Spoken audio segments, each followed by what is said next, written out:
je veux que tu aies une haute idée de la présence de Dieu et que tu saches que, en réalité, tu n'es pas seul. Et dis à ton voisin, tu ne seras jamais seul. C'est comme un curé qui se baladait et puis il a rencontré une famille et il paraît qu'il y a un enfant à peu près 10 ans qui est très intelligent à ce qu'on a dit au curé.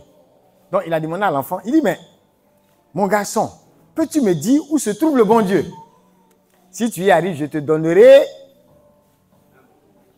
Bon, c'est facile, il a laissé bonbon. Il dit, je vais te donner une belle pomme.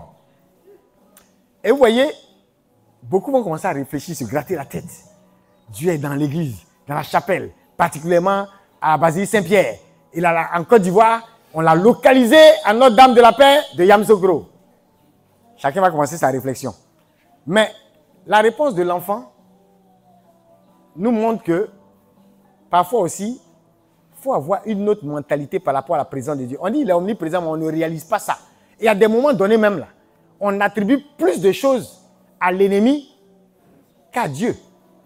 On se comporte en fait, telle chose arrive, Satan m'a eu, telle chose, on m'a lancé une flèche, telle chose, les sorciers, telle chose, oh le démon. Comme dans ce truc où Satan, même un jour, il s'est fâché, il dit, Seigneur, je n'aime pas ça. Tu as vu, non? Regarde ce gars-là.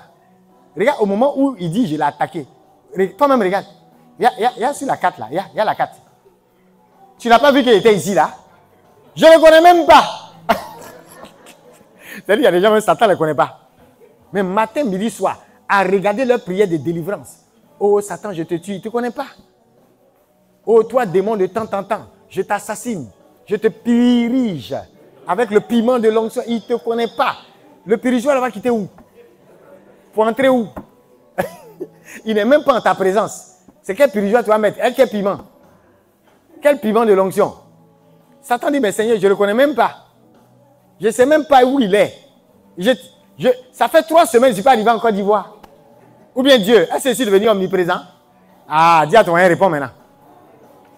Donc, le prêtre lui demande, où se trouve le bon Dieu? Si tu peux me dire là, une belle pomme. Et puis l'enfant a répliqué, si vous pouvez me dire où Dieu ne se trouve pas, moi je vous en donnerai 2. On acclame Dieu pour cet enfant, il est intelligent. Il a fait théologie pour donner au curé. Une pomme, il a été donné 2 pommes, il faut me dire où il n'est pas. Alors que nous, on va sortir nos théories.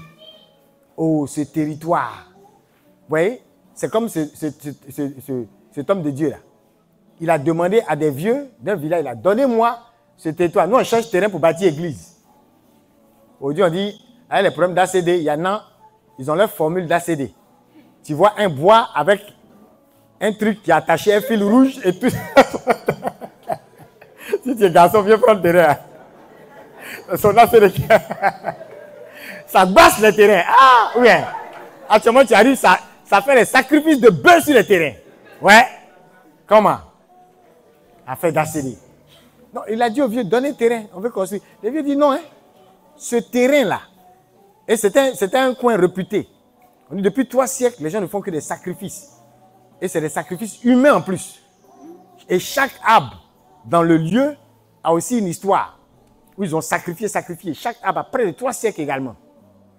On dit tu passes, même à midi, le coin est là, mais c'est comme si c'est comme un quartier. Partout, il y a le soleil, hein? Mais le coin là, même à midi, c'est comme si c'est les ténèbres. Tellement le coin même, vous voyez un peu, non? Est ténébreux et spirituellement et physiquement. Il dit, donnez-moi. Les vieux là, lui, on dit, il faut signer pétition. Et vous savez, il y a des villages, les gens ne jouent pas. Hein? Quand on te dit que tel fétiche tue, c'est sérieux. Si Dieu ne t'a pas envoyé, va dormir, mange gaba. Bois un peu de vin et puis dors, tranquille. Tu as compris? Si Dieu ne t'a pas envoyé, ça tue, mal. Les gens ne jouent pas. Les vieux là, lui, ont fait signer des chats. Comme quand les médecins te font signer pour dire que, par exemple, on sait que tu as mouru. Donc, il faut signer pour dire que nous, on t'a donné, mais c'est toi qui as insisté. Sinon, nous, on ne voulait pas que tu meurs, quoi. Donc, il faut signer pour dire que ce n'est pas nous, on t'a tué. Il a signé le papier. Quand ils sont entrés le caterpillar, on coupe le premier arbre, le sang sort. On coupe, le sang sort. Le sang humain. Comme si l'arbre, là, sa sève était du sang. des trucs bizarres. On dit le chauffeur même de Caterpillar, là, il veut sauter. Il a bloqué le gars, cardinal, le gars reste. Passe ici, coupe là. Hey. Le gars tremble. Il attrape sa main.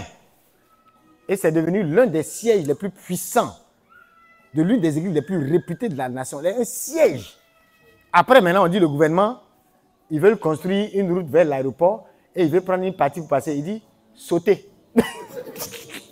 Est-ce que vous savez, il est intelligent.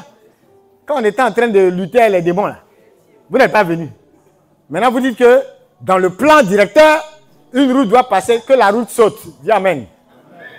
Et la route sauta. Amen fort. Parce que Dieu est là. Amen. Et il a instauré Dieu là. On a des théories. Et c'est vrai que la réalité occulte de certains de nos coins là. Tu as l'impression même qu'André, il y a des coins, Dieu même, il ne s'invite pas là-bas. Tellement le coin même est méchant. Mais cet enfant a dit au curé, il faut me montrer où le bon Dieu n'est pas. C'est pour dire que même dans cet endroit qu'on dit être consacré à Satan, pourquoi Satan a pris cet endroit? Pourquoi on dit tel quartier Abidjan est pollué? Pourquoi on dit dans tel quartier les jeunes là n'évoluent pas? Ils restent 45 ans encore, ils sont chez papa. Pourquoi on dit dans tel quartier, quand tu entres là-bas, tu as toujours comme des difficultés professionnelles? Pourquoi on dit tel quartier est maudit? Ça veut dire qu'à un moment donné, ce n'était pas maudit. Quelqu'un a dû libérer quelque chose dessus. Dis à ton voisin, tu peux retrouver l'état original. L'authentique, le origigi, là, tu peux retrouver ça. Amen fort. Dis à ton voisin, c'est ton job. C'est ta mission. Tu vas la réussir. Amen. Donc, ayons cette mentalité. Amen. Comme de vrais soldats. On dit des soldats généreux. Il y a des gens qui disent comme des soldats généreux. Un soldat généreux, c'est comme un soldat qui ne s'arrête pas dans le combat. Il combat pour sa patrie. Il combat jusqu'à ce que, en tout cas, un va gagner dans cette histoire. Mais il ne s'arrête pas. Il est ferme. Il résiste. Il a de la générosité. Il ne dit pas, ah, moi je suis fatigué. De toute façon, cette affaire-là, on va me tuer là. Ma femme va faire comment? Attends, allez se cacher. Mangeons gaba. C'est mieux. On va aller faire compte rendu pour dire que, hey, les gars nous ont gagné. Mais la générosité du soldat, c'est de combattre. De pouvoir mettre même sa poitrine s'il le faut. D'aller jusqu'au bout, de résister. Tu vas élever la voix et tu vas dire, Seigneur, je vais être conscient que ta présence est là, qu'elle est réelle, qu'elle est établie. Même dans ces espaces qui avaient été dédiés à l'ennemi, ou ces espaces que l'ennemi c'est un voleur. Il y a des pays, on dit le pays est maudit. On dit tel quartier est maudit. C'est parce que Satan a volé quelque chose de ce pays. Amen fort. Tu vas élever la voix pour dire au Seigneur de renverser la situation. Comme ce territoire, les gens se sont plaints. Des missionnaires, ils sont arrivés. Et ils ont dit, mais les gens ne donnent pas. Il paraît que les gens sont très durs, égoïstes dans cette ville. Dieu leur a dit, au lieu de vous plaindre, retournez dans votre église. Mobilisez même les enfants, que tout le monde donne quelque chose. On dit, il y a des enfants qui ont donné même leur vélo. Vous imaginez, un enfant qui fait offrande de son vélo. Les enfants allaient à faire des vélos. D'autres ont donné. C'est-à-dire que même les enfants ont participé à la collecte ce jour-là. Et qu'est-ce qu'ils ont fait? Ils ont tout pris. Les enfants, les adolescents, les adultes. Et ils sont arrivés dans la ville en question, avant même de faire la croisade. Ils ont semé. Ils ont libéré. Ils ont donné. Et on vous dit qu'à partir de là, avant même que la croisade ne commence, c'est comme si l'esprit de cupidité, d'avarice, la méchanceté, les cœurs durs qu'il y avait là, c'est comme si par ce don, ça a été brisé sur la ville. Et on dit, les gens même dans la ville ont commencé à partager, à donner, à libérer. Chacun donne à son voisin et autres. À la croisade, c'était le Guassou. La ville a changé. C'est les atmosphères comme ça qui vont se manifester quand tu vas arriver quelque part. Tu prêteras à beaucoup de nations. Amen fort. Amen, amen, amen. Ça veut dire quoi? On pourrait rester dans notre coin pour dire, Dieu n'est pas là-bas. Le Seigneur s'est retiré de cette ville. Elle est maudite. Mais si Dieu t'invite, il invite sa présence aussi là.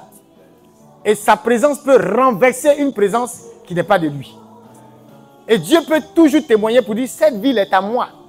Je la récupère et j'ai besoin de toi pour la récupérer. Amen. C'est pourquoi que personne ici ne dise de cette nation que c'est un pays ceci ou cela. Notre pays n'est pas un pays de merde. On disait dans le temps, ce n'est pas un pays dangereux. Mais c'est un pays d'anges. Dis à quelqu'un les anges. Un pays d'anges. Qui sont comment? Heureux. Amen fort. Tu entends dangereux? Les anges heureux. Nous, c'est comme ça on interprète le dangereux là.